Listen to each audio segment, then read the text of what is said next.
Bring out that glorious church music because thank God it's Friday. TGIF, everybody. My name's Mike Jimenez. That's Joe Garcia, and this is the Alamo City Sportscast coming at you from the Alamo City, San Antonio, Texas. We're the home of the Spurs. We're the home of the UTSA Roadrunners. The Mission's looking good this year. They are. UIW. Some of us call Texas State home, maybe a little bit. Again, my name's Mike Jimenez. Joe Garcia is here. And we have a special guest today. Several. 2 of them. Several. Yes, we have several special guests.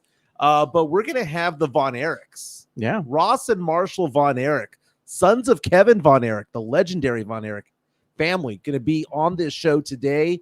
They're scheduled to be on at 10:30, so in about 10 or 12 minutes or so. Yeah. We're excited about this because the evolution of this podcast has taken a turn. Having conversations with you, Joe, about this show. Don't get me wrong. I like talking sports, pop culture, nostalgia with you. But I think the evolution would be to have 2 sit-down interviews per week. Yep, I agree. Monday, Wednesday, Friday, maybe we do our normal show where we're talking Demon Mike comes out and Tall Tales and all that stuff. But I think the other times, maybe have 2 interviews per week with somebody of significance in the industry, whether it be an athlete or something. We had Frank Harris on yesterday. Yeah, that was good. And it was so funny because I went back and I rewatched that interview. Frank, a little bit standoffish at first. And by the end of it, a 15-minute interview turned into an hour-long thing. Yeah. Because we just kept going with it. And he unleashed on Whataburger. He unleashed on Bill Millers. He unleashed on Taylor Swift. I mean, I was like, this guy needs to have a platform of some sort. And we were talking to him about the Twitter streams, right? The Twitter spaces and stuff like that. And he was like, I don't know anything about it. I'm thinking to myself, this guy needs to be harnessed. The power of Frank Harris. He is San Antonio royalty. Today we have Texas royalty in the house. We do. When it comes to Ross and Marshall Von Erich, they're going to be taking part in RCW is Forever RCW Mania, which is Saturday, April 20th at the Good Shepherd Lutheran Activity Center. We're excited to have them on there. I saw the Von Erichs wrestle here in San Antonio about 4 or 5 weeks ago. Yeah. It was fun. It was a lot of fun. And we're going to have a 2-parter of this show. Okay, so we're going to have me and you for a few minutes, then the Von Erichs for a while, and then we're going to hand the reins over to Spernandez and Steph Mejia. And their son. His son is here, man. Yeah, they're in studio today. We're talking boxing. Dude, speaking of boxing, did not realize that Frank Harris was going to go to the Jake Paul-Mike Tyson fight. Yeah. And I was like, that was pretty exciting. Dude, he gave shade to Dak Prescott. I had people, we had a sports anchor from KSAT reach out to us and say, hey, man, that was a pretty good interview. We had other journalists come out and say it. I know James Pledger reached out and said how much he enjoyed it. Even Tim Spence from San Antonio Sports Star enjoyed. Yeah, my boy RJ Marquez. Shout out to you, RJ. Yeah. And even Jeff Garcia, man. Jeff Garcia, yeah. And I think this is the evolution of the show. Yeah. If you want to be part of the show, our YouTube stream and is open right now, and our chat line is open. We have Midtown Texas already in. Tim Gonzalez already in. Good morning, fellas. Again, we try to keep this show not dated, right? So that if you listen to it at 2 o'clock, 5 o'clock, 8 o'clock, or at midnight, it's still current enough for you to listen and to enjoy this show. Yeah. Again, the Von Erichs will be on hopefully in the next 5 or 10 minutes or so. The Baddie Brackets are going to be Sunday night. That's going to be the championship round so that we crown a winner on Monday. Or should we crown it on Tuesday? Should we talk about this on Monday? I don't know if you're going to change the rules up again. Yeah, Come on, Mike. Here's the thing. Here's the thing. We got down to the final 2, and the sad thing is I predicted the final 4. I predicted the final 2. It is Sydney Sweeney against Salma Hayek. Now, when they were in the same pod together, you saw that the first time Sydney Sweeney won 40-39. I did. But Salma Hayek, thanks to some politicking and some people on Twitter. I mean, there was no doubt coming out number 1. Coming out and saying, support Salma Hayek. Yeah. So she won the second time they were in a pod together, so they're now together. My question is, should there be a surprise? No. Do we go from 64 to 2 and then just have those 2 battle it out? Or should I bring in a surprise? Because, we have wrestlers coming on, Ross and Marshall Von Erich. We're going to have them on. And there's always that surprise. You were watching WrestleMania. There's always that surprise. Like, oh my God, who is coming into the ring? It's true. And we just need to know, can we bring somebody out of nowhere, out of left field, to play the spoiler in the Baddie Brackets? Yeah. So I'm going to throw out a name, because this is somebody that was not in the brackets to begin with. So people are reaching out to me saying, Jimenez, quit changing the rules on this, because you just want to have Dua Lipa in there. I don't care if Dua Lipa was in or not, right? Midtown Texas, bro. Yes, it's bra size. Okay, great. We're keeping it classy over here. But let me ask you this. What if I tossed out a name of a pop star that has millions of subscribers, followers on Instagram? Oh man, someone who has sold 10 million albums. Taylor Swift. No, someone who is the daughter of a Dallas Cowboys cheerleader. Who would that be? We never thought about Demi Lovato. Demi Lovato. She's Latina. She is born in New Mexico, Latina? raised in Texas. She's Mexican American. She is beautiful, whether she has short hair or long hair. She is curvaceous. She is a good actress. She was a former Disney actress. Demi Lovato was not part of this mix, and I kind of feel like that was the one that was missed out. Throw out another name. We didn't have Emily Ratajkowski on there, and I think she would have at least advanced to the Sweet 16. So I think that Demi Lovato being thrown into the mix, as maybe not have Emily Ratajkowski in there. Did we have Selena Gomez in there? We did. She went to the Sweet 16. Okay. So I wonder if we threw Demi Lovato into the mix, if she would just suddenly just win, or would she grab votes from Salma Hayek for the Latino vote? I don't know if that's fair though, because she's coming in late into the fray. I know, but like I said, that's a Skip Menace move. Just like WrestleMania. Oh my God, the lights turn on, the lights drop, the music turns on, and oh my God, who's that over there? It's Steph, Demi Lovato. Steph, does this sound fair to you? It doesn't, because it would have to be like sound. She says it's not fair. She says it's not fair. Somebody like smoking.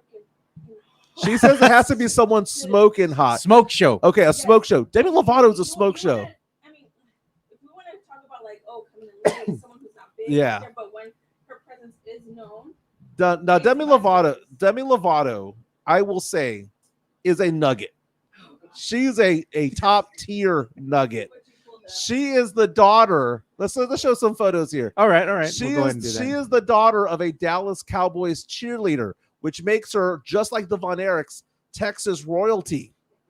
She is smoking hot. Let me go ahead and in whatever aspect. And I know MCS General Contracting, Chris Leha, likes to diss a lot of the people that I put out there and says that they're mid. They call Sydney Sweeney Midney Sweeney. The Chris Leha don't care for her, man. Dude, I'm sorry, but no matter what it is, with the long hair, she's a 10, dude. She's a long hair. She's a 10. Demi Lovato.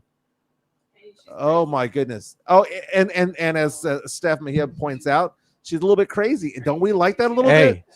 The crazy ones do bad things. That's why we like them. Yeah. Crazy. How's it go? Crazy ones do bad things, but the big girls do more. I don't know. No, come on. You can't handle no big girls. You don't like them, man. Mother love. Yeah, Steph says the bigger the panza, the higher the chanza. There you go, Mike. Look at this. Look at this photo we have right here. Tell me that statuesque woman there would not do it. Look at her. She's hot, dude. Smoke show. She's a smoke show. Smoke show. Oh, look, Legs McGee. I mean, come on. How is she not in this whole category? Yes, Fernandez is saying, what do you mean? Does she gonna have a bye all the way through? I know, bro. That's like bringing her way late into the fray, man. Come on, man. Demi Lovato bringing it, man. 31 years old. She's 31 years old. So here's the thing. If you're gonna talk to get on the mic. So is Mike on? Yeah, I'll turn her mic on right now. So Demi Lovato again, she's a little crazy, but I don't mind. I don't mind a little bit crazy. I mean, look at her. Nugget. Oh all the way through, an absolute nugget. But Steph, you're telling me that I shouldn't throw her into the mix? You're telling me that she ain't a 10. I mean, she's a 10, but like, shame on you for forgetting about her. Along with, if we're gonna talk about Latina artists, where was Carol G? Yeah, where was Becky G? Well, I like Carol more than Becky. I mean, okay.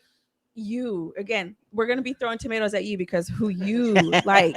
Well, first of all, we can't have a battle royale, a Royal Rumble, if you will. What about Kate Upton? You want to put her in the fray? Dude, you know what, Kate They have a certain type, bro. Kate Upton 10 years ago. See, that's the thing about it. It's the Baddie Brackets of 2024. Exactly how good okay. They look now. Kate Upton right now. What's wrong with her? I mean, Oh my God. I'm not saying you're that guy from that Shallow Hal movie that. Oh, I don't like the supermodel because of her pinky. I'm like, bro, come on. No. Kate Upton is a 10 still, but she ain't a 10. She's a 10. No, she's Marbach nice. She's Marbach nice. Is that what you're saying? Becky G. You need to Google Becky G. Exactly. She's not a hard 10. So, I know. So it's funny. Say? We're looking at Becky G. Becky G's beautiful. She is. I like Cuddle G, but a little bit more. I like because listen a little bit more crazy. This Baddie Bracket's taking a turn, Mike. A little bit more crazy. So we got the Von Erichs here now. Oh, I know. But again, we're gonna have the finals. We'll do the finals of the Baddie Brackets on Monday. Sydney Sweeney against Salma Hayek. That's what we're gonna do. There we go, Chris. But we have some Texas royalty in the house that needs to jump in. So we're gonna go ahead and bring in the Von Erich brothers, Ross and Marshall Von Erich. Good morning, my man. How you doing, gentlemen? Hello, guys. How y'all doing? Doing well, man. You jumped in probably at an inappropriate time because we talk we talk sports, pop culture, and nostalgia here, and we did a 64 woman bracket of who's the hottest celebrity of 2024. Okay, and we got down to the final two. We had literally thousands of people vote over the past month or so, and the final four was just wrapped up. We got down to the final two. It is Salma Hayek, who's in her mid-50s, by the way, and still a smoke show, against Sydney Sweeney in the finals. Who do you got in the finals? I'd say we called it at the perfect time. All right, Ross is all about it. Man, Ross, big brother, I'm going to let you take this one because I'm going to be honest, I don't know who either of them are. Okay. Yeah. So as much as I love my my older queens, I might go for the Sydney. Yeah, Sydney Sweeney is the modern day Marilyn Monroe. Is what she is. I mean, that's just basically who she is. And she started to dress like her. But we had San Antonio royalty yesterday with Frank Harris, UTSA football legend. And today we've got wrestling royalty because the Von Erich family, the Von Erich name is synonymous with the state of Texas. And they're going to be taking part in RCW Mania April 20th at the Good Shepherd Lutheran Activity Center. Already sold out, by the way. And I will tell you this, gentlemen, I saw you guys perform about 6 weeks ago. One of your fights over here in San Antonio. It was amazing. It was electric out there. What's it like doing your thing here in San Antonio? Man, it's nothing compares to it. It's like San Antonio is basically our new home, and so anytime we get to go up to RCW, it's only really a few minutes away from the house, and man, it's great. The atmosphere is electric. Always a good time. 9 years ago, we came to San Antonio for the first time, and we couldn't believe how hot the crowd was and just the people. And our dad was telling us that. He said, San Antonio and Dallas, he's like, I'd say they're the same. I mean, San Antonio is one of the hottest places I've wrestled, and we got to experience it firsthand. And this RCW crowd is that's what it is. It's exciting. It's electric, and full of great talent and the whole roster. And so, that's why we consider it our new home for what we're in San Antonio, and it's right there. So it's perfect. It's perfect for us. There you go, man. San Antonio really is a hotbed for wrestling. Like I said, I was at that event. It was the RCW 22nd birthday celebration they had there. I was screaming there in the third row. I took my nephew out there who had never been to a wrestling event.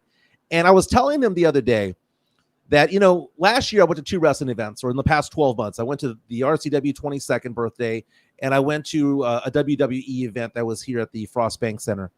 But doing the events that have 500 people, 1,000, 2,000 people in the crowd, it's so much more electric for me because you're so close. There's not a bad seat in the house. And I know you guys have done things in big arenas. You've done things in small theaters and everything in between. Which do you prefer? There's something about when you're in that intimate setting. I know what you mean. I think if someone's going to come watch a wrestling match for the first time, I almost think it's better to go to an independent show, just because you're so submerged in the action. You're going to interact with the wrestlers, whether you like it or not. You're there. You're in it. And when you go to a big show, you kind of just feel like just another sheep in the herd. It's you go in there and it's a huge arena. But I prefer the smaller crowds. If I want my family to come and just keep it intimate, I like bringing them to the smaller shows. To the big shows, you're not going to not really see anybody all day. It's business. It's just mostly just business and get in, get out. But that's RCW is really good at that, because they let the fans interact with the wrestlers. We're hanging out with them the whole time. It's honestly why we're in this, because we're nothing without the fans. And so it is, RCW does a great job at that. One of the things that's great about San Antonio and the crowd here is that they've always been avid wrestling fans, going back into even the early 80s and the early advent of what was once the WWF, now the WWE. And just being able to follow that as a kid from the wrestling, let's say, origins of San Antonio early in the 80s to now, that crowd has just gotten even more advantageous. They get up for these wrestling matches like no other. It's a special city here. The city, they have a fascination with wrestling, and it doesn't matter if it's just mainstream or small roots wrestling. The fans here just love wrestling, period. And when you put on a good match, they let you know it. They're screaming, they're yelling. I mean, it's electric, 100%. And there's, when we first got into wrestling, I didn't know San Antonio would be such a hot place for professional wrestling, but the people here are just different. They really are. It's family oriented, and people, they know us, and it's almost like they've hurt with our family, they've grown with our family. And it's even the first timers coming in. That's why that the movie, we consider it a blessing, because it brought in a lot of new faces, or not a lot of new people, and and so a lot of people are just finding out about us or the family, and it's awesome. It really is cool. And the fact that we're finally here in Texas, and we picked San Antonio for a reason. It was our my brother and I, if we're ever in Texas longer than 2 weeks, we always try to come down to the hill country. We're always outdoors. We're always swimming in rivers. We're always hunting, fishing, so we love just being outside. And I think this side of Texas is about as outdoorsy as it gets. We got the hills, we got mountains, and we like being one with our environment out here. Yeah, that's right. So again, RCW Mania. Sound like a bunch of hippies. We're not, I promise.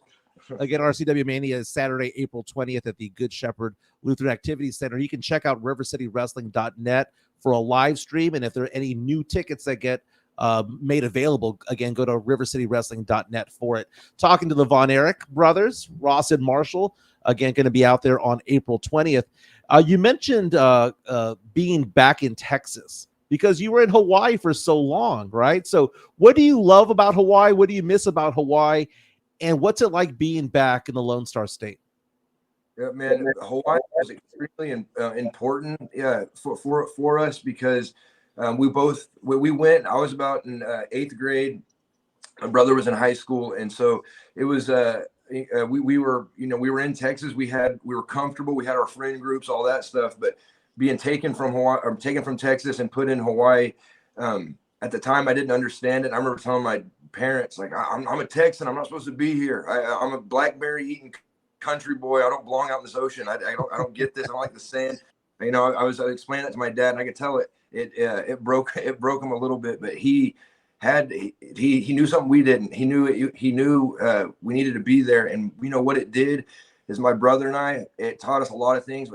First of all, it taught us how to fight. We had to stick together, and there was we got in scuffles and things like that, but we got so close as brothers where it was almost like we were being prepared for what was about to come with going to Japan and not knowing anybody. When we got to Japan, being third generation wrestlers, the Japanese are very, they take their crap serious, and so if there was any quit in you, they wanted to wean, they want to get it out. And the fact that we're third generation wrestlers, they were extremely hard on us. And one thing we promised we wouldn't do was quit, and so we stuck to it. And having each other in that was so important. But we were pretty close from coming to Hawaii, not having friends, and being each other is all we had. My dad, maybe that was what my dad's intention. I'm not really sure, but it 100% worked because we got tired of arguing and bickering with each other. So we're like, hey, let's start working out. And I realized we're into the same stuff. We're brothers. We've been best buds for 30 years. So we might as well just get along, and so yeah, Hawaii was it was great because we're out in the middle of the ocean, no distractions. It was an easy trip to go to Japan, but first getting there were some changes, but we fell in love with the ocean, fell in love with diving, and we weren't by the beach. We're up in the mountains, so we're pretty isolated, and we got into farming, and it was a great way to come up. 100%. Yeah. You mentioned third generation wrestlers, right? Because your grandfather Fritz was a wrestler for so long, and then we know the story of your dad Kevin, and then your uncles who tragically passed away over the years, and the Iron Claw movie came out, kind of chronicling this whole family tragedy that transpired from the 80s to the early 90s or so. I grew up a big time fan of the Von Erichs. I was a huge Von Erich fan growing up. My sisters were really into it. I had one sister that was in love with your dad. I had another sister in love with Carrie. I mean, it was a thing, man. It was a big thing. I kind of feel, and maybe I'm wrong, maybe I've been outside of the loop here when it comes to it. I kind of feel like wrestling was really, really big in Texas for a great while. And then it was kind of a bit of a swoon where it just wasn't as popular. And I kind of feel like we're on the ramp back upwards. Is that a good way of looking at it? I agree. I agree. I totally feel that too. What's weird is my dad's been saying this for the past 10 years.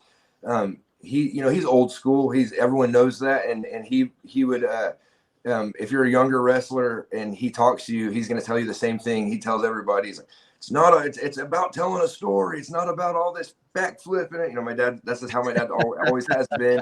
Yeah, just like all the old school guys. I think it was one of the first things he said to Tony Conroy. Oh, come on, man, we're trying to be good impression. That's the first thing he said. But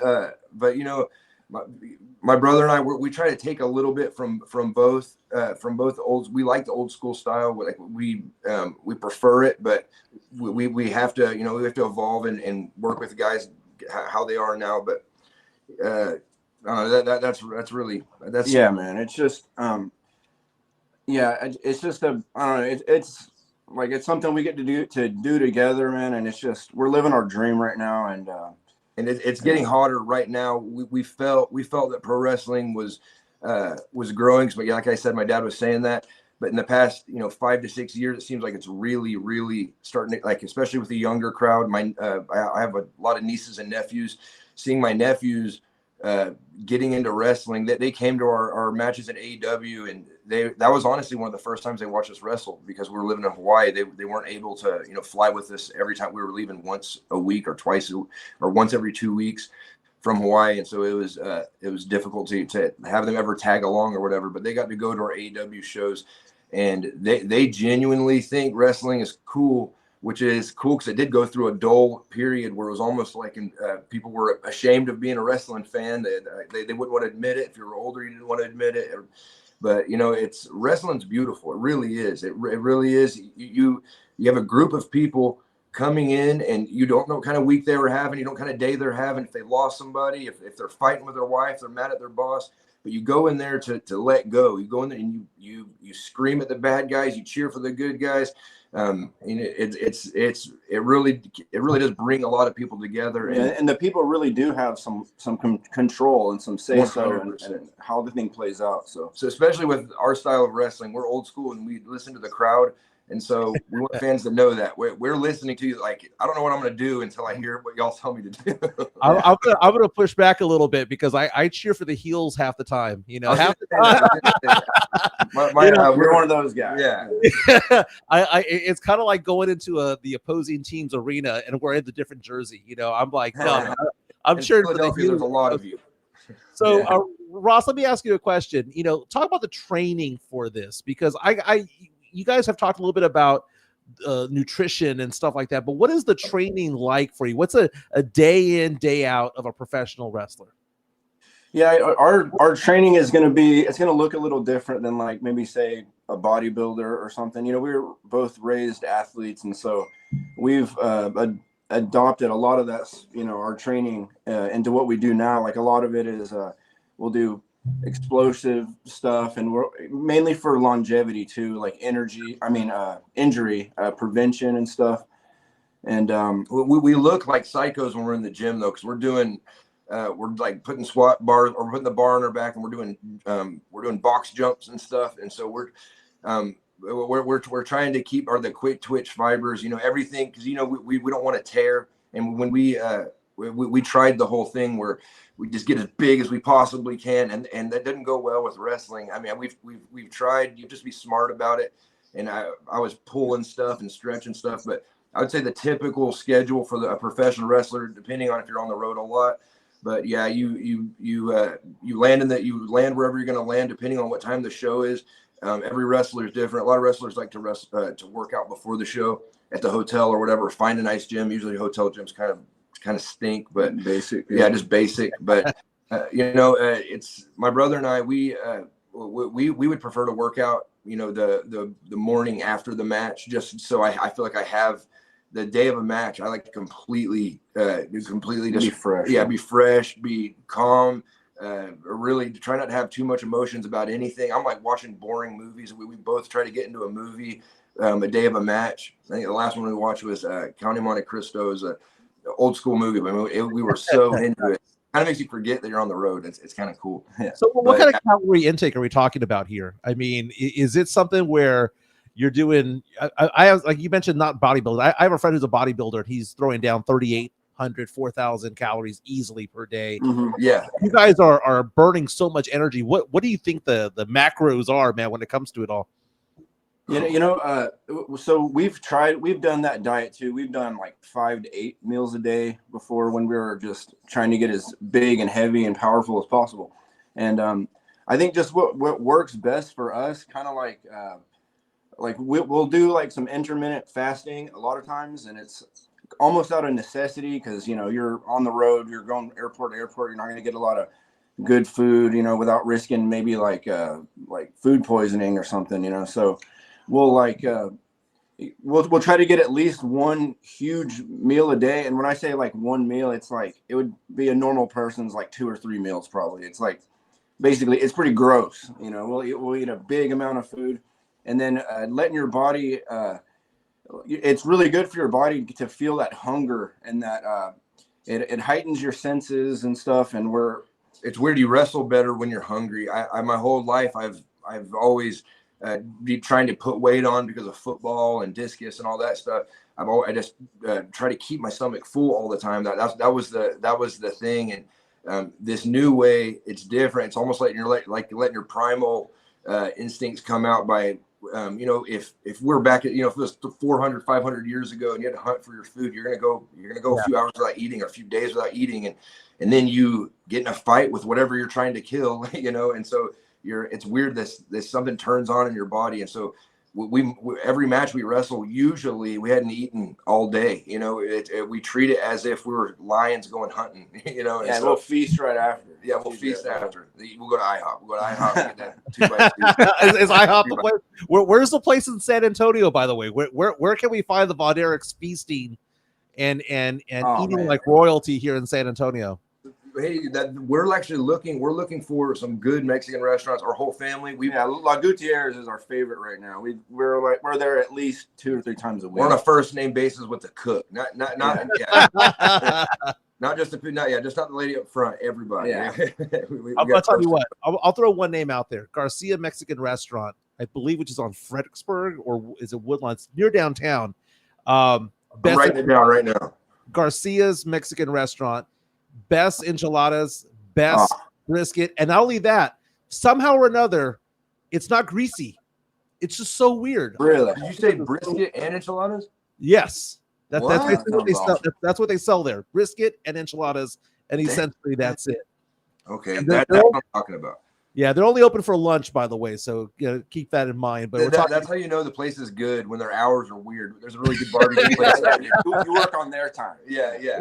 or if it's connected to a Mexican bakery, right? That's how you know it's good. Right. Yeah. I got a quick question. I wanted to ask them real quick. What does it mean to you guys to be carrying on the family legacy, and continue to wrestle and kind of show maybe the next generation of Von Erichs, what's possible out there? Man, dude, that question is that question is so heavy, and I wish I had the vocabulary to explain it. But with my brother and I, a lot of wrestlers nowadays, they grew up being wrestling fans, that's just how it was. But something different about the 80s wrestlers is these were a lot of them weren't wrestling fans. A lot of them were football or athletes, or just badasses in a bar. They were getting in scuffles and stuff, and so they brought them. That's why you get so many characters in wrestling back then. It wasn't you get the Bruiser Brodies, the Stan Hansens, these just big characters. Rough men characters or whatever. And because my dad has he can't believe how different the locker rooms are and cleaner. The guys are healthier. The guys aren't doing drugs in the locker room. They're not doing anything crazy. It's almost a more pure of a locker room. But to us, we not only grew up wrestling fans, but we studied our family our whole life. And my brother and I, we've almost feel like we're on a quest, because we people that know us know that we love our dad. Our dad is basically like our dad, our big brother. We're really, really, tight and close to him. And, that's just a byproduct of what comes with tragedy. You realize, tomorrow's not guaranteed. So the ones you have, you hold close. And, but, my dad has always been very, very open about talking about the past, and very open about it. It's almost like how he coped with it in a way. He just, and he knows 100% in his heart, he believes that he's going to be with them again and see him again. And so my brother and I, we look at it more as a duty that was bestowed on us. And it's an honor. It's such an honor to be put on us. And we thought we weren't worthy in the beginning. In the beginning of the careers, we were in Japan, and we were like 0-70, getting our butts kicked all over Japan. And there was a day in particular, we went on a roof, and it was before a match, and we were talking to each other, and I was like, man, I don't want to embarrass the family. I want to honor it, but we're sitting here getting our butts kicked. We're not very good at this, and we've been here for a year. I'm not sure what we should do, and my brother didn't really have an answer for me, and so we sat there and we said a little prayer right there on that roof. If this is what we're supposed to do, just give us some kind of confirmation. So we went down, we wrestled, we had our match, and so we got back to the roof, and we almost felt like if this is our last our last tour to Japan, we're in some random town in the middle of nowhere. Let's mark our names on this wall. And so we're on this roof, and there was a little wall. We marked our names, Ross Marshall, the year 2012, and we continued just talking or whatever. And a few hours later, or like an hour later, we look at the other side of the wall. We've been on the roof for a while, and we saw a scratching, and we looked up, and it was a carved, like someone wrote with a rock, and it was so faded, but it said Kevin David 82, and it had a picture of my dad's signature, the little alligator. He draws an alligator or a shark with jagged teeth. And that day, it was the most undeniable confirmation, and it rocked us really, really hard. Like I got choked up. I'm not a preachy person. We're not super religious people. My dad let us figure it out for ourselves, and that was that right there really hit me hard. And one, it showed me 100% that I'm doing what I'm supposed to be doing. I'm in Japan right now. I'm 19 years old, and there was 2 others just like me in the 80s. They were exactly our age. My real name's Kevin. His real name's David. It was Kevin and David. It was just the most confirmation, and that honestly started kind of like my walk with God. I was like, okay, something up there just heard me. Like just heard that cry out. My heart, I was crying out. And every wrestler, there's a silent war going on inside. If this is what I'm supposed to do, am I good at it? Do they accept me? Should I just give up now? I've been doing this for years, and I feel like I'm not getting noticed. There's a silent war going on, and my brother and I, we almost feel like we're not only wrestlers, but we want to be beacons of hope for the boys. When we're in that locker room, it's when you're together like that.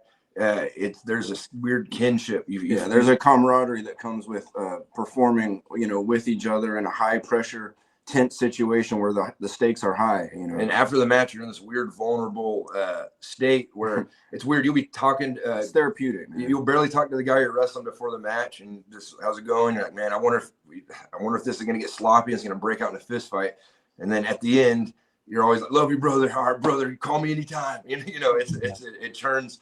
It does something to you, but it's wrestling really is. I've grown to love it more and more. When a lot of people would think we would blame it for things, but wrestling has done nothing but good things for our lives. And any chaos or tragedy that came, it wasn't wrestling's fault. It's always it's what's going on inside. There's a war going inside, and they were young kids, and Von Erichs are where we're self-critical. We can be critical on ourselves, but my brother and I, we've got to watch it happen. And so we completely hold each other accountable. We're constantly talking, and it's kind of a microcosm of everyone's reality. Everyone is, as stupid as it sounds, everyone's a wrestler. Their your day-to-day life, it's the exact same struggle that an everyday working person has as a wrestler has. That we're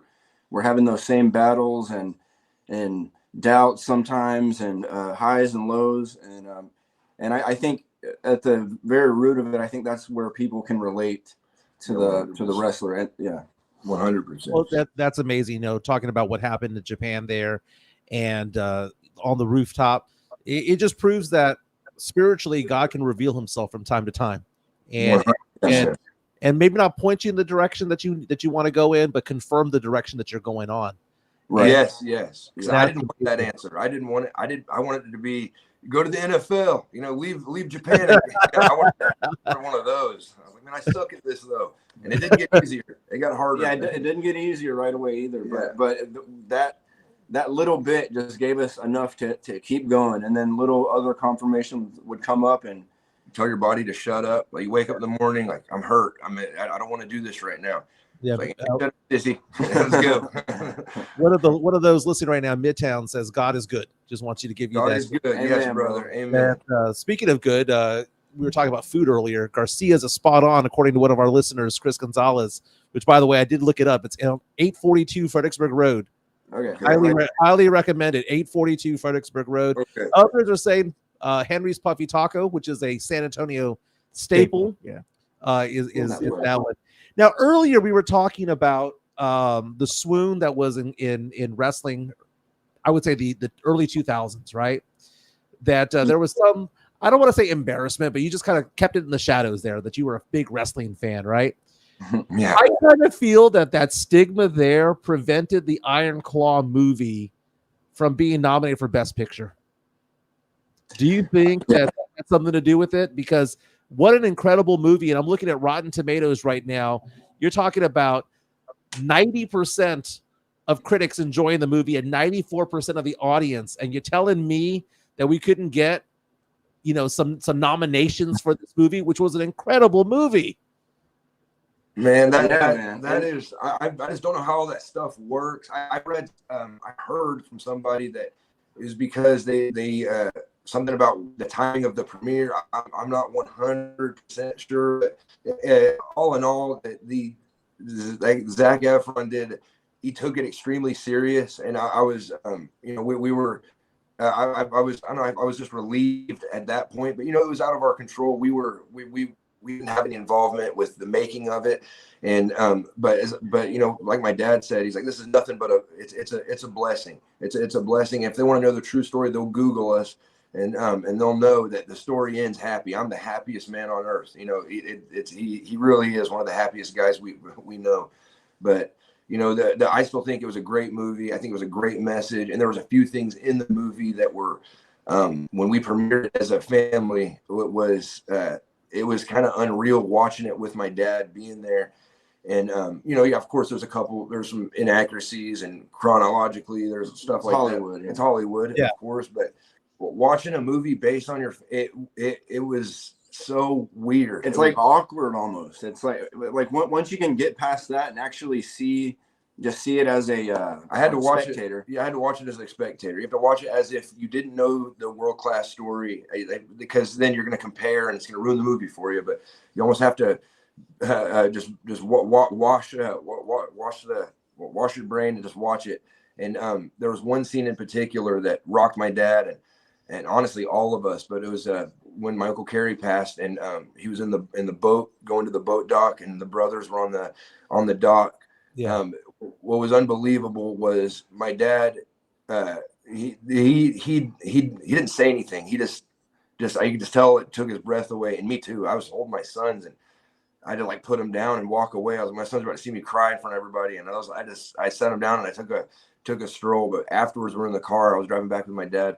And he said, I never told anybody that. I never told anybody that story, because he said he had a dream. That was his dream. And that was what rocked us so hard. Yeah. And nobody should have known that was that's something like my dad has only talked about, to us and maybe it was scary a handful person. of other people. So it was, he would always say, if one of us dies, we're all gonna meet up, and they're like, yeah, like they were talking like this as kids. It's a really strange thing to do, but being all boys with no sisters, my dad said that he's like there was others that walked this earth, and they were just like me, because my dad, growing up, he can embarrass you. He can be loud. He's always just ribbing us and playing jokes, and always just do anything to get us to crack a smile or laugh. And if it means embarrassing himself, he'll proudly do it. He'll be happy to do it. And my mom said it was worse when Uncle Kerry and Uncle Dave, and then they were trying to impress each other. So they're falling downstairs. They're doing all kinds of stuff just to get the nieces and nephews to laugh.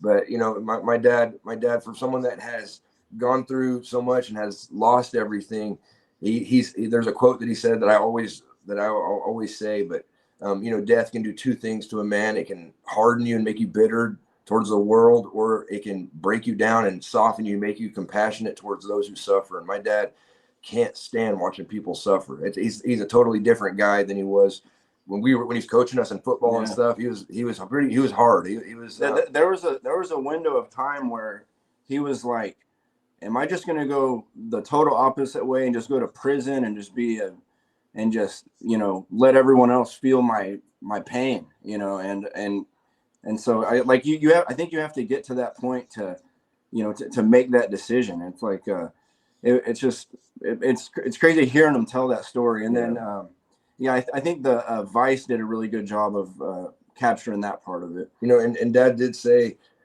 going through what he went through was the best teacher. Is going through hurt and heartache. It just makes you appreciate. He's like I love hard, but I hurt hard too, and so it was special just going and seeing that movie together as a family and watching I guess just a sliver of his life a little bit, and being there with him to experience it was pretty awesome. When you heard Zac Efron was going to be the star of the movie, what were the initial thoughts? Because Zac Efron came from the Disney family. I mean, he's heartthrob and all that stuff, and he's been in a lot of comedies. He's been in a lot of comedies along the way, like Neighbors and neighbors too. One of the funniest things is my dad was at the very, very beginning. My dad did an interview and he was trying to act like he knew who Zac Efron was, and it was funny because we knew he didn't know who Zac Efron was at the time. And we knew, of course. Yeah, we knew him. We knew him. But my dad was answering the question and Googling who he was, and he's like, I watched that High School Musical movie. It's a good movie. He was trying to talk about it, and I was like, I kind of messed up the interview because I was like, what was it about, Dad? And he's like, high school. Yeah, the interview was over. He was like, screw you, man. What the hell was that? Well, this has been fantastic, and we appreciate you sharing the story. Like you said, the movie Iron Claw was amazing. I thought it got snubbed for the Academy Awards. I took my nephew Nathan to go watch it, and I knew the story because, like I said, I was big into Texas wrestling growing up, and I knew how it was going to unfold. Right, as you said at the end, it's an uplifting ending. Because it shows that the family survives. You have through your dad and the family in Hawaii and all your cousins and whatnot. Amazing. But I took my nephew who had no idea what the story was. He's 21 years old, goes and watches the movie, and he grabs me by the arm and he's like, not again.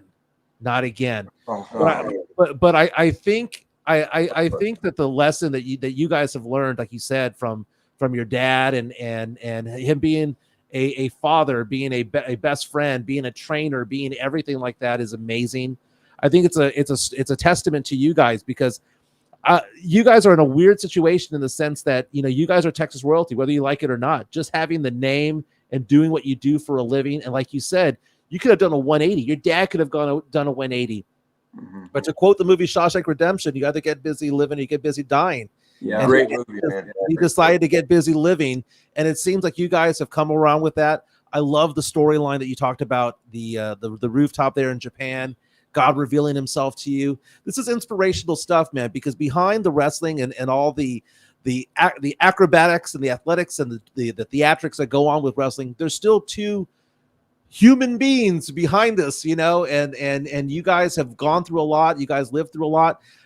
As we wrap up here, I want to know what's the end game for you guys. Like the end game, like what do you aspire to do in wrestling, in life? What is the end game for you? Because you guys are living in the moment, but I know you guys have your sights set on something in the distance. What is that? Yeah, we want to, of course, make our dad proud, and he's a great dad. He's already proud. He's already proud. But there's this thing in my brother and I. We both know the job isn't finished yet. We have this. We have a plan, and it's my dad has believed in us from the start. The entire ride, man. I could get really deep into it, but he's as cheesy as it sounds. He saw something in us when we didn't see anything, but I really didn't see anything in myself. My brother and I didn't. We know ourselves. We thought people were like, when people would cheer, we thought it was fake. We just couldn't believe it. And my dad said it's gonna click, and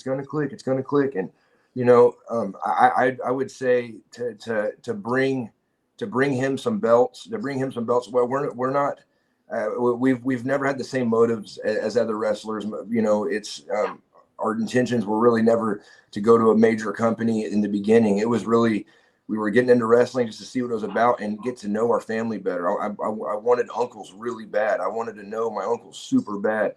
And so we got into wrestling as a quest to find our family. And we met so many wrestlers that knew them personal. And we've had, we met, I remember the time we met Brian Adidas in the locker room. We were just in mid conversation. The guy just breaks down and starts crying. And he's like, your mannerisms, and he's grabbing my face and you're just like Kerry. You tell jokes like Kerry. You're the way you look at me. And then he grabbed my brother and he's like, and you're Kevin. And Brian Adidas grew up with our family, with, as kid, in high school, middle school, all that. He grew up with them. But, we want people, I guess we want people to look at our lives, and those are two guys that just trusted God. We can't, most people that know us, they know we're Christians. We're Christians, but we're not like your typical not your typical Christians. We pro wrestling, we see the power that it can do.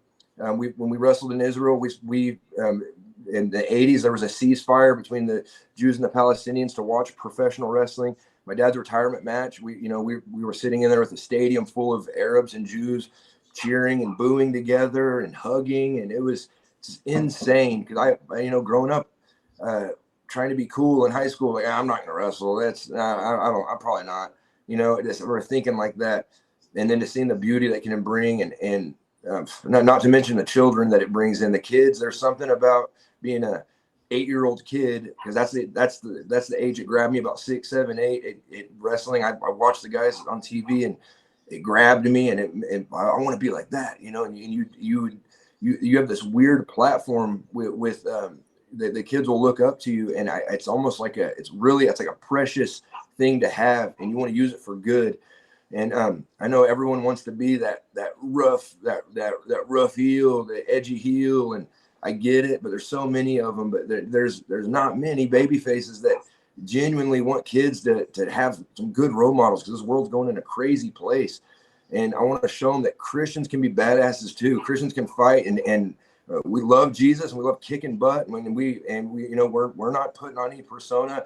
We're real people. I mess up all the time, but I'm shooting for the target, and so is my brother. And we are aiming to bring belts, tag team belts from a major company. We want to bring them to Dad and say, you were right. You were right. You were right the whole time. And from there, I don't know. I really don't know. But my brother and I, we are enjoying the process. We've got to travel the world. We've been together, prayed with all kinds of people in the locker rooms. That's what it's kind of been as a ministry. And just built these crazy relationships, crazy stories. There's a few stories that some of the boys know. I don't want to share that one. It's crazy. We actually got almost a knife fight and a gunfight in San Antonio our second time here, and it was pretty crazy. But that's a story for another time. Yeah. Well, they are Christian badasses. I mean, they're claiming their Texas birthright, man. It's Dallas Cowboys, Texas Longhorns, and then the Von Erich family, man. That is Texas royalty, man. That's what it is. Again, RCW Mania is Saturday, April 20th. It says sold out on the website, but if more tickets come available, go to rivercitywrestling.net for more information. You can also catch the live stream on that website, rivercitywrestling.net. Ross, Marshall, thanks for being with us, man. Your journey is amazing. Thank you for being so candid and open. And man, enjoy the Mexican food here in San Antonio. Welcome back to Texas. Yeah. Thank you, guys, brother. I appreciate it. God bless y'all. Thank you. Y'all take care. Going back into that movie, The Iron Claw, I rip a lot of movies. I give a lot of movies crap. A lot of them, people loved Oppenheimer. Couldn't stand it. Didn't like it. Okay, people loved Barbie. It was meh. You know what was the best of the 3 movies? Was The Iron Claw. Iron Claw was a good movie, dude. I'm not gonna lie. It was a great movie. Yeah. And beyond the fact that they had Zac Efron in there, The Iron Claw, later on you come to find out that another superstar in there, Jeremy Allen White, who was big beforehand but became even bigger because of his TV show.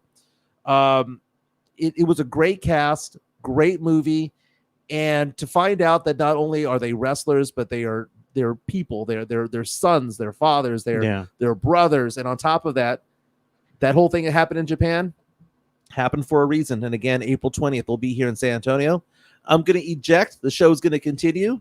We're going to have Spernandez here with Steph Mejia. We're going to be talking about boxing as well.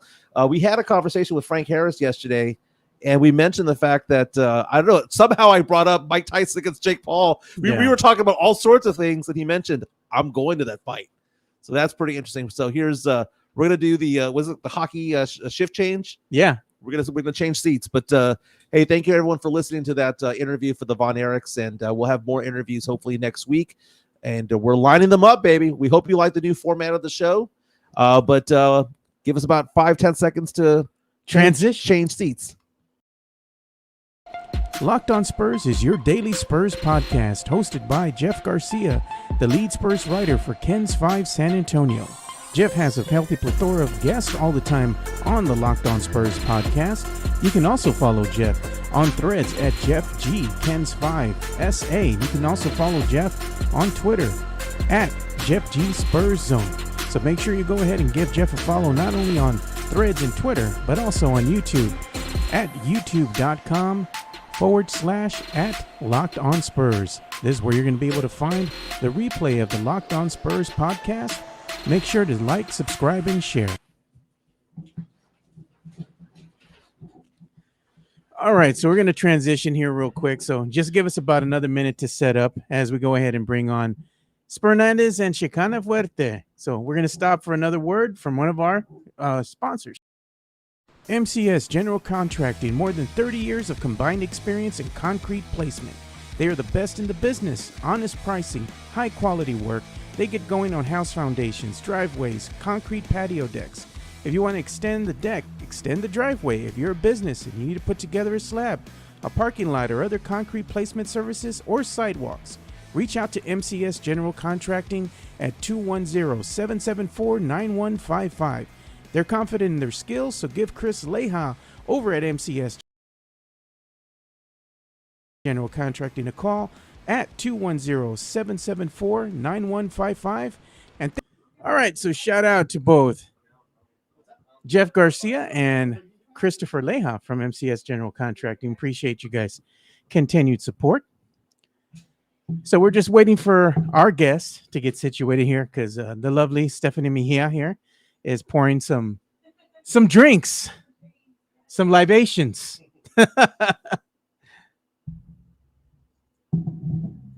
Yeah, it was a great interview from the Von Erichs. Noah Pettis says back-to-back. Great interviews. Thanks, man. That's what we're hoping to do moving forward. We're going to start working on bringing some good interviews for you guys. That way we can kind of diversify the content a little bit. You know, I know you all get tired of seeing me and Mike's mug all the time. So, yeah. Are the earphones moisty? From Mike. But shout out to you, Jonathan. See, thanks for the $2 super chat. We did go ahead and put that up here. And he had put in a world of flares, be a Von Erich. Can you hear me? Yeah. Your mic is hot now. Hot mic. Do we got the other camera on? No, just that one with Rick. And let me change your name because your name's not Rick. Or not Mike, should I say? Oh, yeah. Please. Please don't.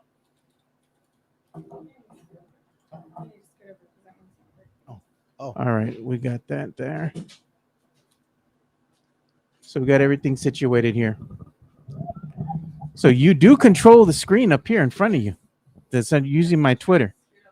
So we can go ahead and talk about some of the, boxing. And also let's talk about some of the Spurs, let's say, murals that you all were seeing yesterday, because you have your son in town. Yeah, for sure. Know? Yeah, and I think we could talk boxing, and then we could talk Spurs and murals and stuff. And I'll bring him on for a little bit because he wants to get in on the action. So he's here from San Diego. Oh yeah, no doubt. Sit the lies. Just wanted to give you all your flowers. Oh, look at Tim Gonzalez says, Joe Garcia, any more interview with College Basketball Insider? Well, we're going to have some more interviews coming up, so just stay tuned, man. We can't tell you everything we're doing, but we are working on some things behind the scenes.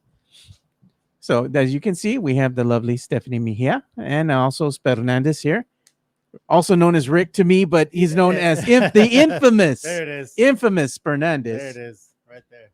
Hey, the mimosas are flowing, so. I can't hear my headphones. Oh, you can't hear your headphones? Hold on.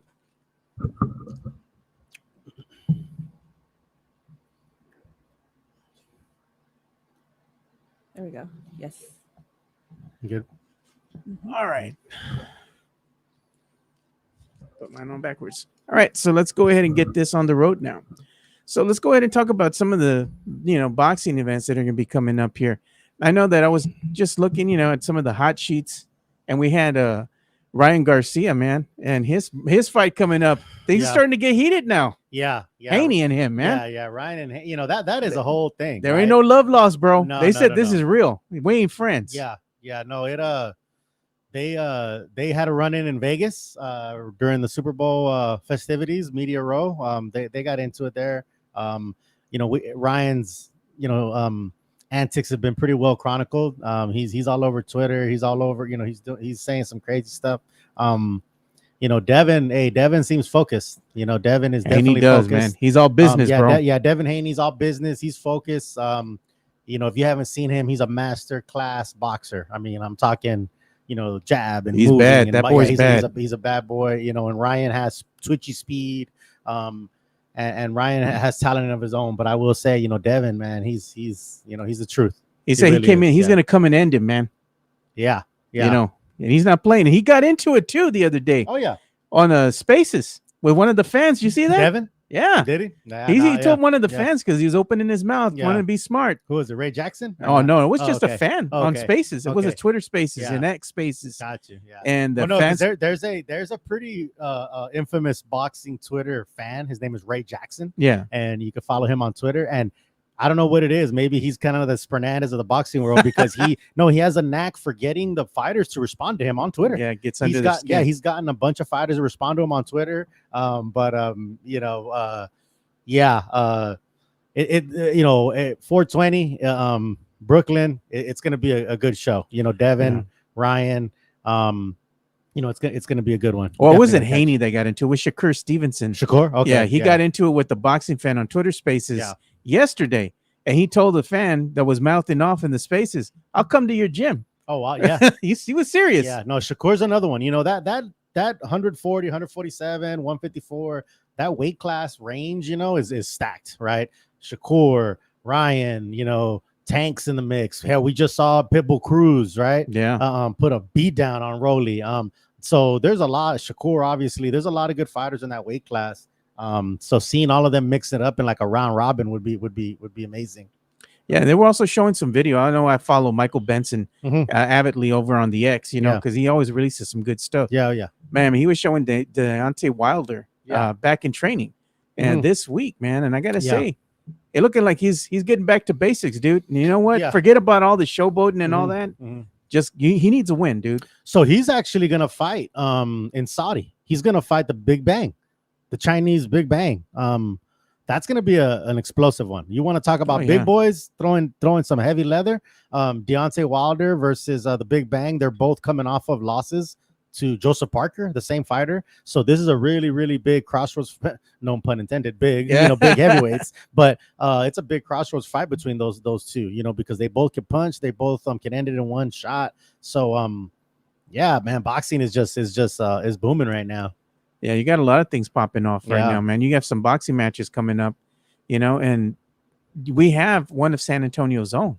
Oh, it's going to be just added to the card. Added to the card, yeah. Tell us about that. Yeah, our Aztec warrior, right? Mario Barrios. Azteca, puro San Antonio, right? Representing. He will be on the undercard of Canelo Jaime Munguia, May 5th in Vegas. Hey, look.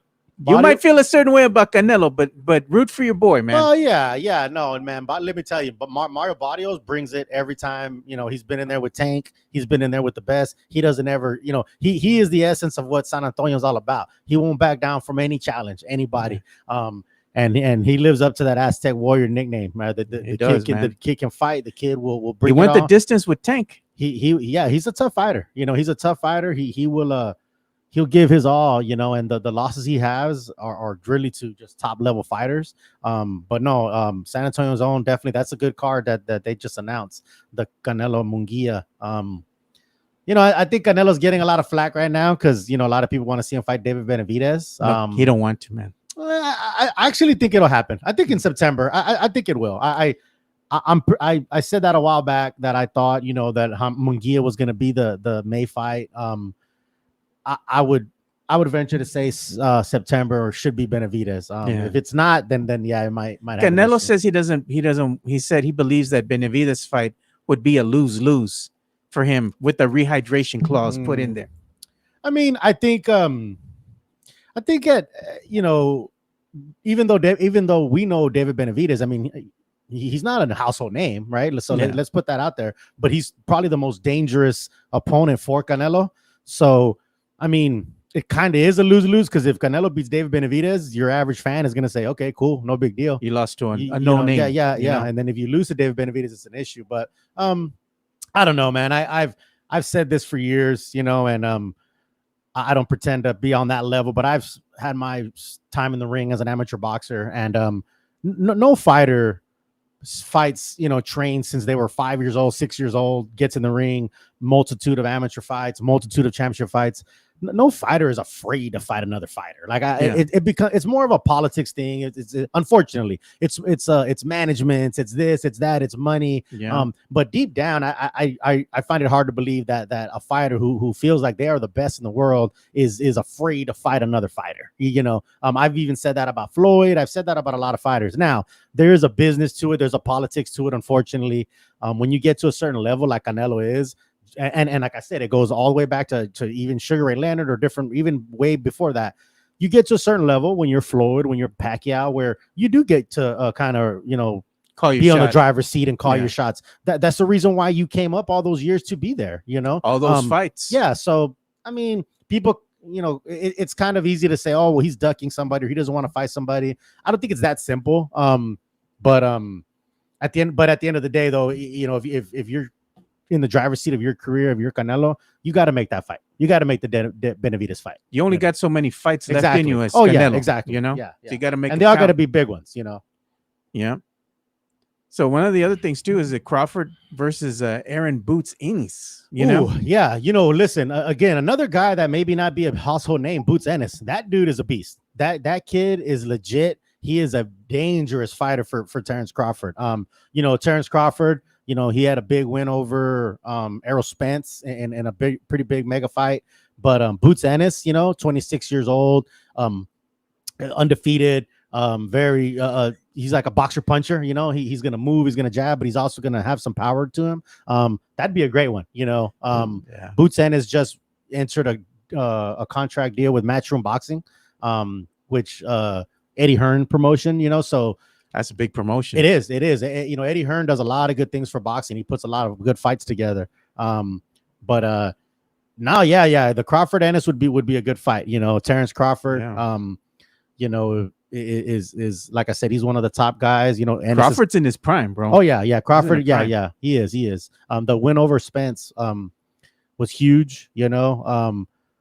And the thing about Crawford before the Spence fight, he was kind of like, well, he hadn't fought nobody, right? Because he was with Top Rank. It goes back to those promotional disputes, right? Yeah. So he wasn't on PBC, so he didn't fight the Keith Thurmans. He didn't fight the other name fighters that Errol Spence had fought. But when they got in the ring, you saw the difference. Crawford put a beat down on Spence. So he's 36 years old. He's also kind of, hey, I only have a few fights in me, so I want the big ones. But no, man, it's exciting. It's an exciting time for boxing. I always joke because people said boxing was supposed to die like 20 years ago. You always hear it, right? Boxing's dying. It's dead. UFC is better. Yeah, UFC no, is it's better. Still here. Yeah, boxing is boxing goes back to the. It's not going nowhere. Boxing goes back to the Roman days. It goes back to the 1800s. Like it's all the way through. It's gonna sustain the test of time. But it's an exciting time to be a boxing fan. It really is. Did you hear this too? I saw this on Michael Benson's X as I scrolled through and looking for topics. Mm-hmm. Triple G. Mm-hmm. It's believed that he's now mostly retired because he hasn't come out and outright said he's retiring. Right. But now, at 42 years of age, he's a president of Kazakhstan's Olympic Committee. So if you're going to be the president of the Olympic Committee, that means that you're putting all your time and effort into those fighters. Sure. You don't have time to necessarily go ahead and train and fight. Right. So, I mean. Yeah, Triple G is another one, man. He was a legend in his time, and his fights with Canelo. Hey, I love Canelo, but I tell you, that first fight, I gave it to Triple G. I thought Triple G beat Canelo that first fight. It was a draw, and then Canelo beat him the other times. But no, he's another one that was so fun to watch, man. Triple G, he was like the Mexican style, but he was, an Eastern European guy. So it was Kazakhstani. Kazakhstan. And he would say Mexican style. He would say Mexican style. Yeah. And that Borat voice. But it was fun to watch. But it's exciting. It's an exciting time to be a fight fan. There's a lot of good fights coming up. Our boy Bam Rodriguez is fighting in Phoenix soon. There's no let up. There's definitely no let up. Look at what they said. Seth Elias, he says, Mario Barrios, baby. He has the cleanest Spurs themed. He does boxing gear. He does. You ever see Mario Barrios come out, man? He has all the Fiesta color gear. He's decked out. He's always representing San Anto. It's a beautiful thing to see. Look at what he says here, dude. Ain't he gonna knock the coke addiction out of Ryan? Ryan's got something that Got he's got the something De La going Hoya. on. He's got the Oscar stuff, man. Yeah, man. He's got the Oscar stash, Hey, he was. They were asking about Tyson. The Yeah. Tyson fight coming up Yeah. with Paul. So this one, I mean, there's a lot of things that are in the clause now. If you kind of read through and it's all in favor of Paul. Yeah. Right. And I mean, of course, because he wants to look like that, like he's got some game. But I mean, he's going up against an aging Mike Tyson. Yeah. Tyson's still training. He's still got the hands, man. Yeah. He's got that speed. But I don't know if he's got that stamina, because as you get older, sometimes that power is the thing to go. You might have that speed still, but that power is just not there anymore. I think if Tyson can go ahead and get him early, and give him some body shots and get him rocked, he can probably get that KO and knock him down. I don't know if he can knock him out because per the clause, but he can end him early, dude. But again, if he lets it go the distance, of course, the younger guy's going to win. Paul's going to win. Yeah. And I think the last thing that goes is power. So Tyson always has that power. And like you said, I think he needs to get him early. But yeah, you see the stipulations of the size of the gloves and all that kind of stuff. My son and I were don't hit the face. Yeah. My son and I were talking about this earlier, and it was like, we're just worried that it's kind of rigged, or it's like WWE style, where it's kind of the outcome's been decided. Right. The outcome's been decided. But I hope not. I hope Tyson really just, or it'd be funny if like it was supposedly decided and Tyson just gets in there and se va la onda, just says, you know what? Nah, man, I'm gonna, because Mike Tyson, I'm a caged animal. You can't hold me. Yeah. I think it'd be funny if he said, hey, I'm gonna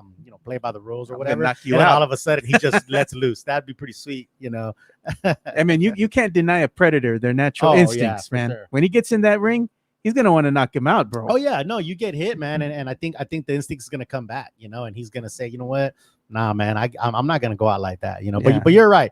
My concern is the stamina, going multiple rounds, at 50, it's a tough thing. But we're no spring chickens no more, man. Yeah. I say jump on him early, jump on him like you did Peter McNeely when he first got out of prison, man. You know what I mean? Just jump on that boy, man. Look at Hanover Fizz, Paul going in juiced up to fight an old man. No thanks. He's gonna be on that prime, dog. He's don't drink it. He's gonna be all up on that prime. Yeah, Ryan Garcia said, "Don't drink the prime. Don't drink the prime."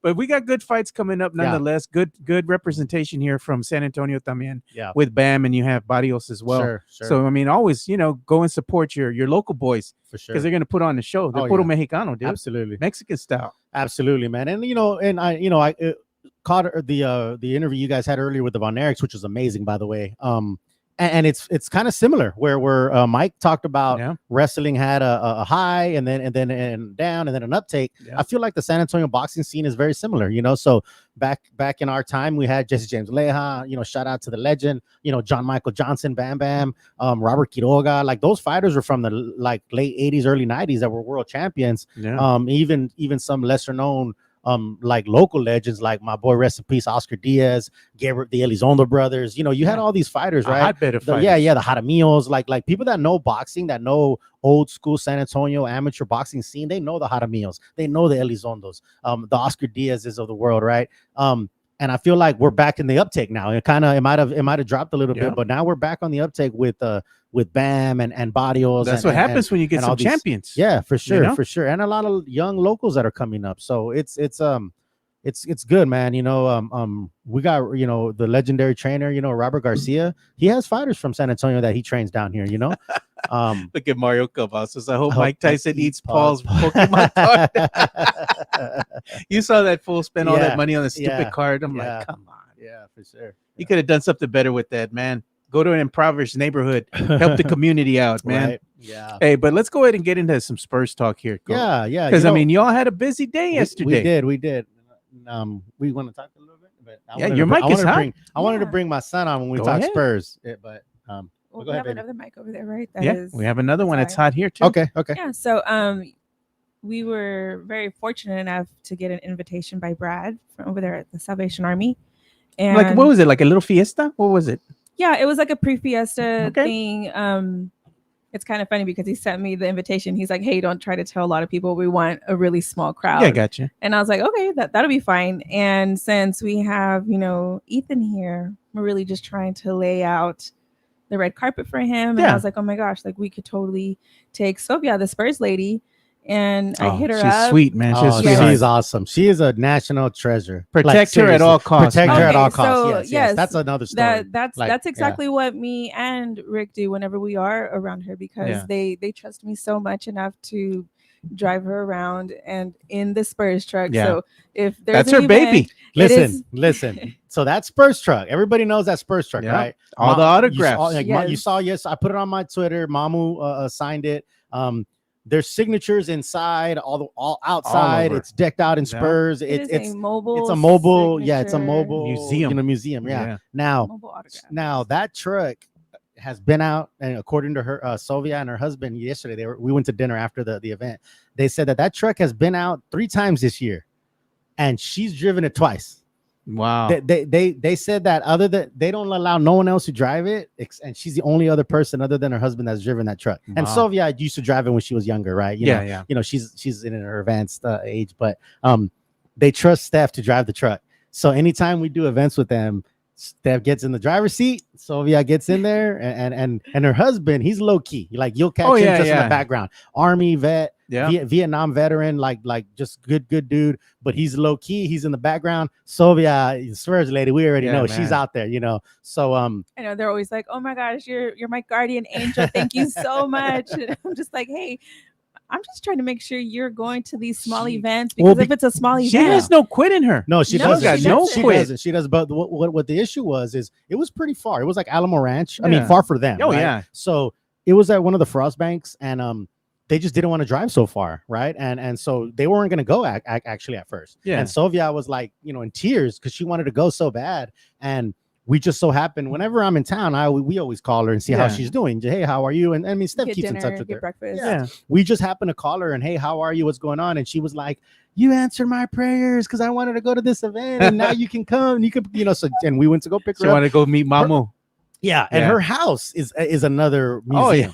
Her house is a museum of signed autograph basketballs, jerseys, everything. I mean, she has been in this game as a Spurs fan since the 70s. Like, dude, she's been. I don't know. She might be in there as long or longer than the baseline bumps. Yeah, she goes back. Like, and if we have to chronicle her life and her story one day, because they need to do a documentary on her. They really man. do. They really do. She has a certificate from the mayor of San Antonio officially naming her the Spurs lady. Right? She has it on her wall. She's awesome. She's amazing. And we just are blessed to be, around her. She's always a good time. It's really awesome to have somebody so known, and I don't know, she really does consider herself like a grandparent for my children. Yeah, it's nice to have that type of family dynamic over here. She's a living legend, that lady, man. She really is. She really is. So so it was a cool event. It was a small event down around Alamo Ranch area. Spurs put it on. Frostbank put it on. That's great, they had oh my goodness, everything was free. The Frostbank people over there, like you said, everything was free, and tacos. Since it was such a small crowd, the lines weren't long. Yeah. Very enjoyable. They made sure that everybody stayed hydrated. Yeah. They were just giving free waters, free tacos, free paletas, margaritas, free face paint, free margaritas. And the margaritas, because you would think, okay, it's an excess. No, they were pretty strong. Yeah.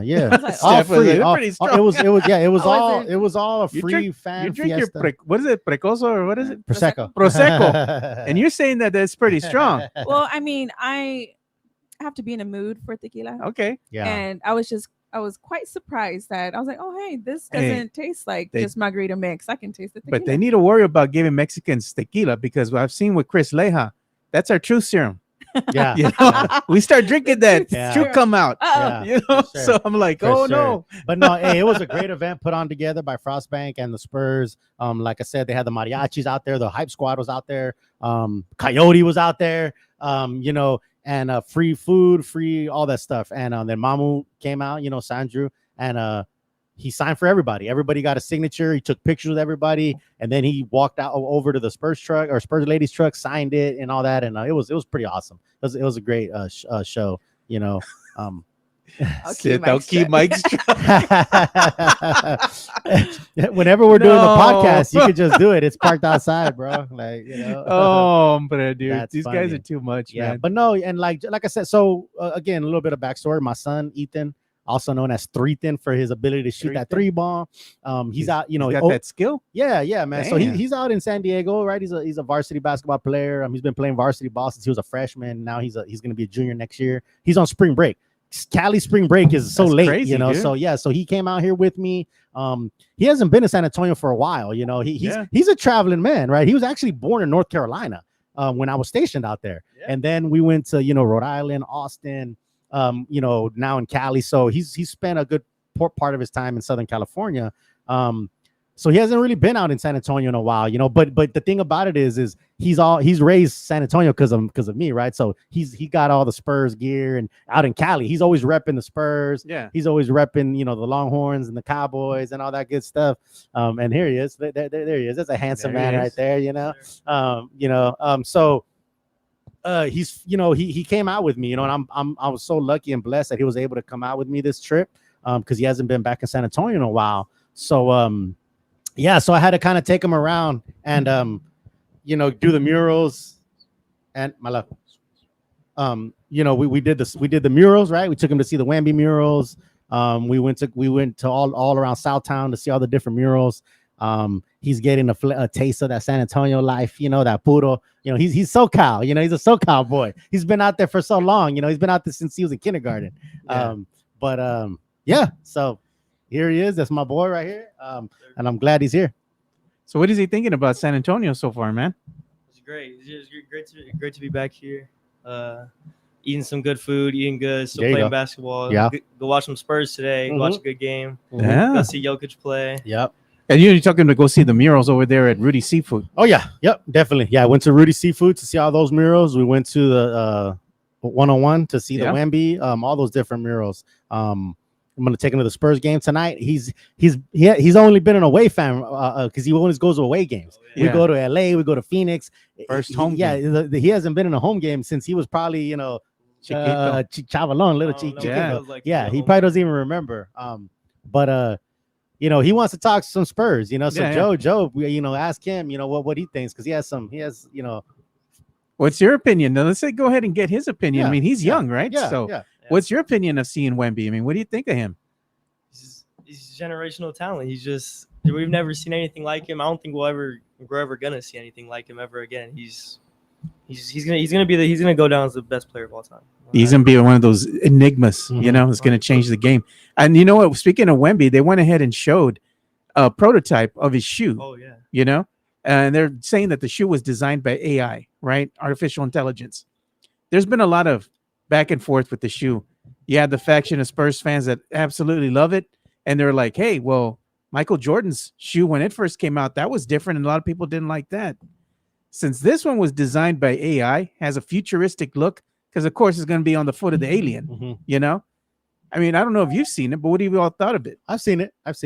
Yeah, I saw it. I mean, it's different. It's weird. I mean, it's weird, but like, it's Wemby. He's not gonna have a normal shoe like all the other Nike athletes. Yeah, he's gonna have to have a different shoe than everyone else. So. Yeah, but these are prototypes. So the things that with prototypes is that they can always change. But I think some of the styling cues that we're seeing right now are going to translate over to the actual product itself. For sure. You know, for sure. So I mean, fans feel a certain way about it, but give it a chance, man. Let's see what happens. You know. Yeah.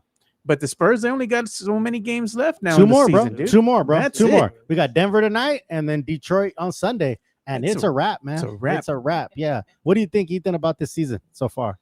Tell us your honest opinion. You know, I mean, I'm used to this. I'm used to the struggle. You know, I mean, ever since I've really been a diehard Spurs fan, we haven't been, you know, in the best condition as a team. But we're gonna get back. I mean, this is the worst we're ever gonna be. This is the worst Wemby's ever gonna be. It's only up from here. I mean, this is our last bad season, I think, for the next 10 years, 15. Here you go. Look at Midtown Texas giving some props to your boy. Freshman varsity equals true baller. Yeah, I like that. Look at Sith. What did he say? He said, send him back with the Marbach cut. He said, send him back. Send him back. The Marbach Edgar haircut. Hey, we already tried to get him a haircut. Hey, he ain't having it, bro. Or the Peso Pluma. Oh, no, dude. I do have a question for Ethan. let's say you were to move over here, as being a basketball player and knowing like the other athletes that you've played around and over there in California, do you think you could change the game over here in San Antonio from what you know over there in the West Coast? Oh, 100%. I think I'll bring a different type of basketball. It's a way different type of basketball that's played over there compared to here in Texas. So I think it would be a great change, and it'd be great to just play anywhere in the country, obviously. Y'all should have taken some videos of him dropping some threes, man. Yeah. Oh, no, we actually do have yeah. a clip of him. You pull up that Michael Flicks clip. I don't know. See if you Isn't it can. on your... You can put it up on his. Okay. Oh, Yeah, on that. your Twitter is that, right? No, it's up there on his too.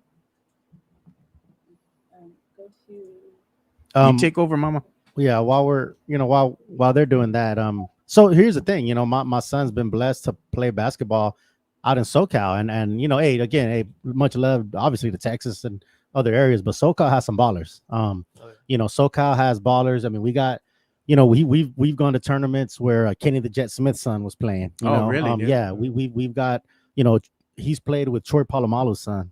Really? In AAU ball, right? So they're yeah, I mean, there's like, celebrities and athletes that their sons play in the leagues that my son plays in. So to be up against that competition, I mean, that's an amazing thing, So he's been able to ball up against the best, from LA, Anaheim, Vegas, I mean, everywhere. So, we came out here and he went out to Highlands because my cousin is a head coach of Highlands varsity basketball. Yeah. So yesterday he went to open gym with them and balled with them. So he brought his Cali flavor, out here to San Antonio. So it's exciting. It's pretty cool, right? What do you think, Ethan? What do you think about the difference of balling and out here and versus Cali? Yeah, it was good. I really like it.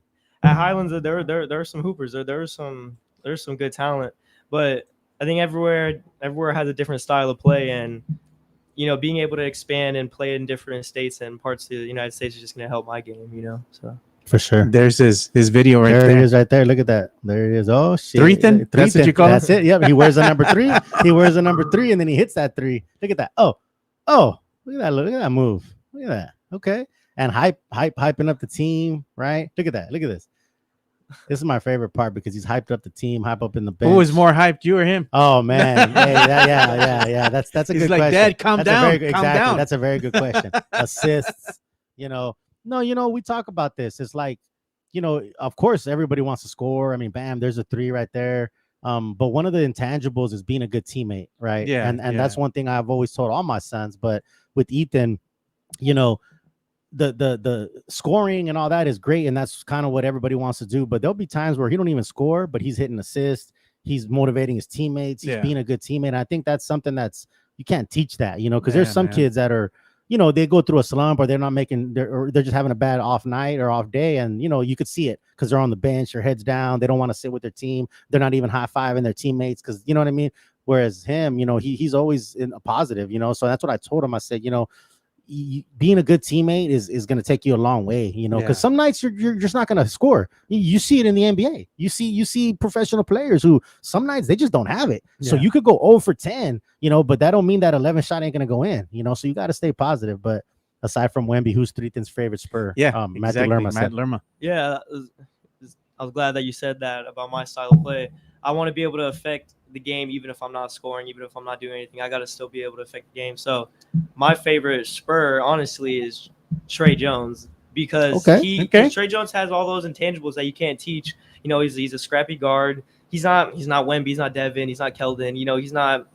But he's our point guard. He gets us into our offense. He brings the ball on the court. He plays hard defense, and he's just a hard-nosed player. And so I like to model my game after him, and I really like Trey Jones to play. That's surprising there, man. Yeah, I love but it's a good choice. That's a good answer, though. That's a hooper answer, right? Because again, he's thinking of the point guard, the maestro, right? That's out there, kind of doing all those things. I'm getting maybe not scoring all the time and all that kind of stuff. So.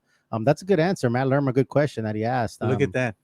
Sit the last. Mike said he beat him in a 3-point shootout. Through eating what? Eating 3 tacos at a time, or what is he talking about? Mike's taught. Mario Cavazos. How tall are you, Ethan? Want to see you play Mike. He says he's an athlete. Mike, they're talking about the guy that was here. He says he's got some hops, is what he says. He said that 3-inch verticals. It's killer, bro. 3-inch. It wouldn't be a fun game for him. It would be a fun game for him, he said. He says, Fernandez Joe, tomorrow night, San Antonio. What are you saying? Like, Hoop Summit? Arena Okay. Robertson will be playing at the Nike Hoop Summit. Okay. This is great for our city. Okay. Yeah, she's a girl hooper. Yeah, I she's heard about that. Okay. All right. Appreciate it, Tim. Yeah, we might have to check that out. Yeah, Absolutely. Tim's always in the know when it comes to this stuff. That's why he follows all that college ball, high school, and all that, man. Yeah. Tim's a loyal dude, man. Look, Sid. No, we're actually not going to ask Look him what about Sid. Zach Look what Collins. Sid said. Sid's asking him. You've seen Zach Collins. Ask Give him us what your you think honest about Zach opinion. Collins. True opinion. Hey, hey. I do have some opinions about Zach Collins. Though. I do have some. All right, let it fly. Zach Collins, he can stretch the floor, but he's just a little not that good on defense. I kind of hate watching him play defense.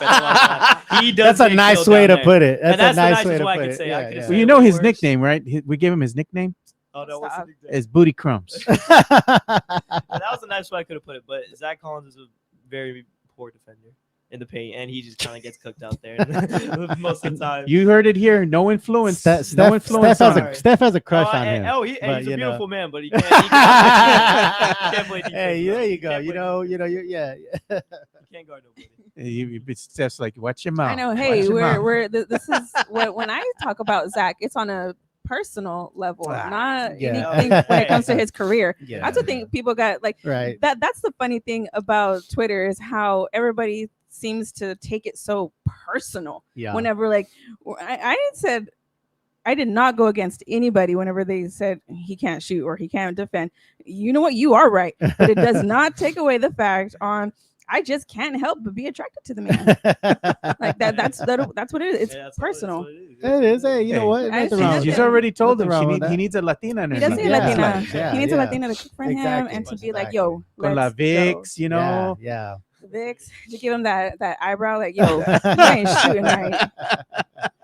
And listen, I like, hey, look, I support my girl 100%. You know what I'm saying? That if anyone thinks that they're getting more support than her, that's crazy, right? So I'll just put that out there right now. You know, I definitely support, Steph 100%. Ain't no one above her. That's point blank and period. But my man, what did Tim say? He said, what did he say? No, he was saying about Blue Devils.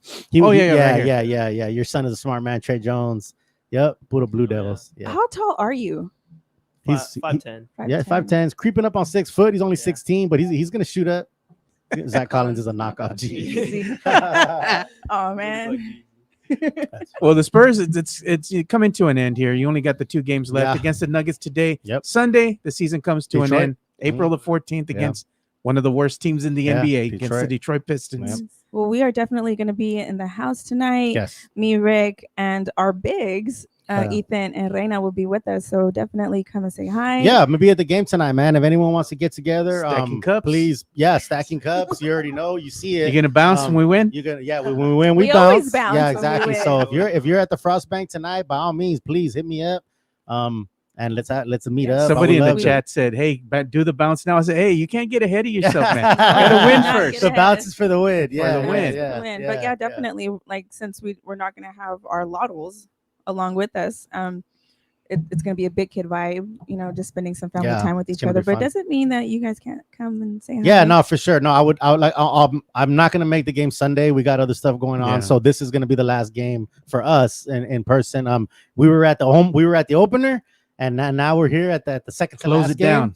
Yeah. And it's we get into these conversations on Twitter about the Spurs and how bad the season is. And I think when I knew that Jeremy was going to be shut down for the year, I tweeted something like "Thank you for a great season," and bunch of people. Devin Vassell. Yeah, and Devin. Yeah. It was Devin and Jeremy. Yeah. They were shut down for the season, and I tweeted a picture of me with each one of those players. And I said, "Hey, thank you for a great season," something like that. And people were in my mentions like, "Great season? What are you talking about? Haha, like you don't know ball if you think that's a great season, all that." I'm talking about the experiences. I'm talking about going out there. My sons and I have been to LA. We've been to Phoenix. We went to the Vegas Summer League. I think one time you went to a Sacramento game. Yep. Me and him went to Sacramento. Steph and I have been to a bunch of home games here. that's what's great about it. Meeting the gente, meeting the people, man. Exactly. Those players are giving their all out there. I got it. The record's what it is. I didn't say thanks for a winning season. I didn't say thanks for a championship playoff season. I didn't say that. It was I said thank you for a good season, a great season, because those players gave their all, and then us going to the games, and I've gotten to meet some great people. Yeah. At the end of the day, 20-win season. We're gonna get a top pick next year. We just watched Wemby have his historic rookie year. He might win Defensive Player of the Year.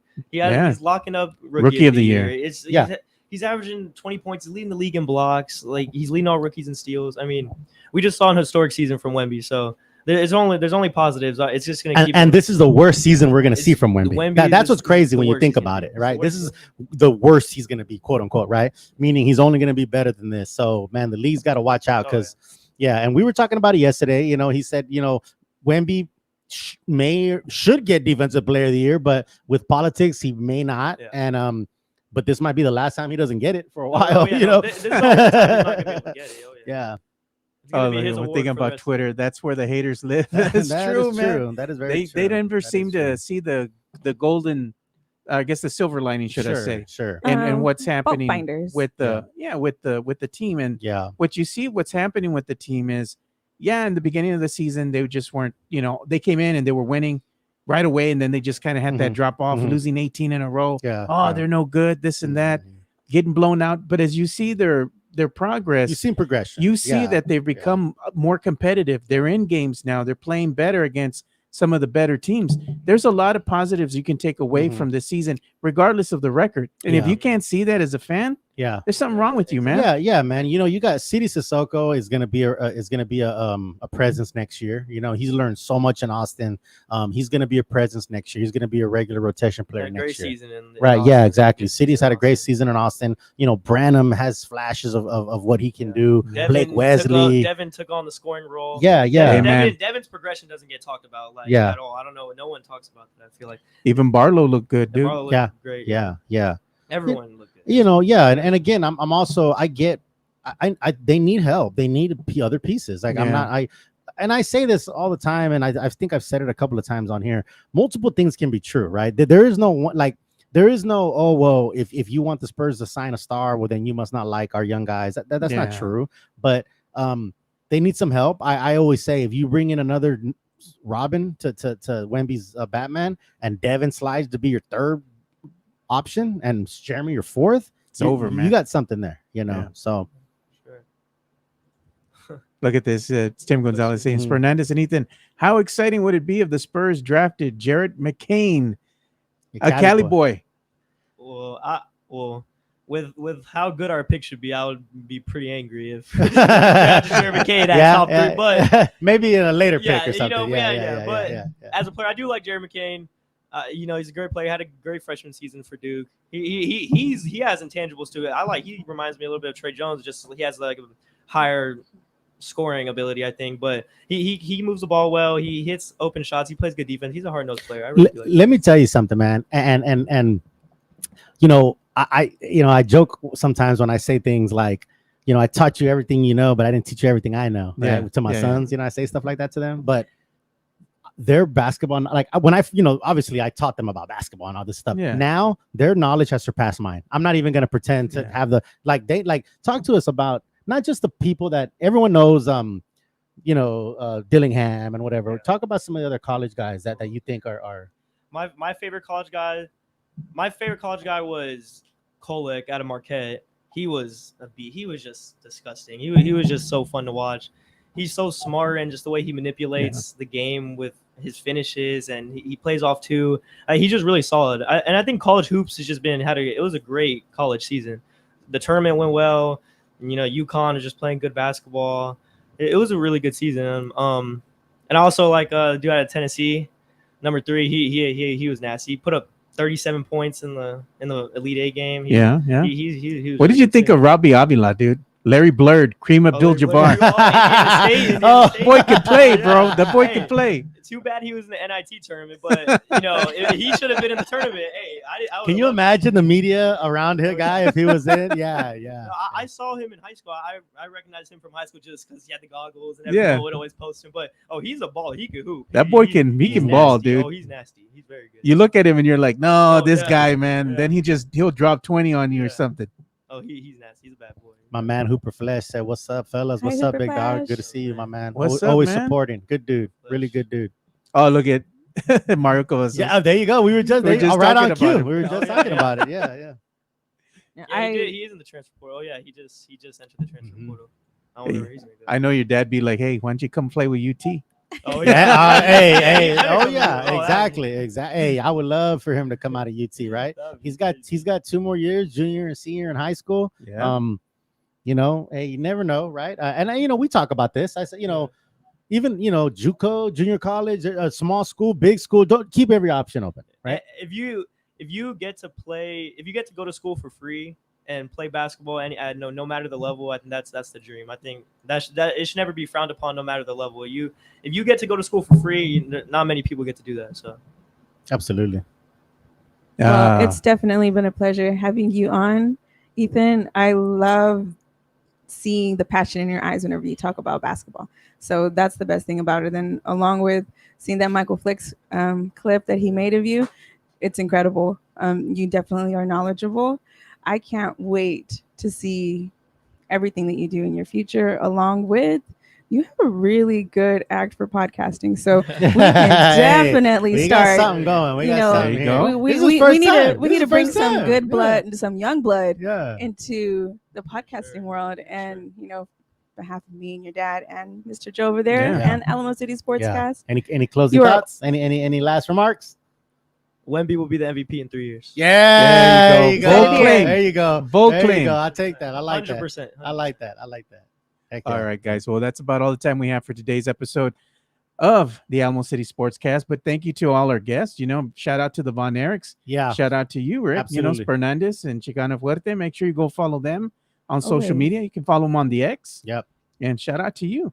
Thank you. Appreciate Three you for having thin. me. Three Thank thin. you. Three Exactly. 3 thin. Yeah. Thank you guys for having me, man. I appreciate you. Always a pleasure. All right, man. Thanks for all the listeners. We'll see you guys on Monday. Y'all have a great weekend. We're out. Peace.